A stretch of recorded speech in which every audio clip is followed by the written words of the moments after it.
Mainit na panahon ang aasahan sa Metro Manila ngayong araw.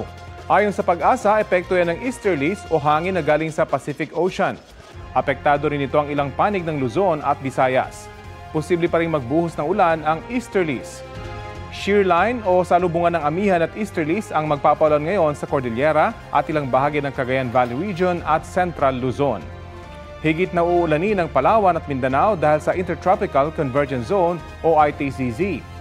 Apektado naman ng hanging amihan ang Ilocos Region at Batanes.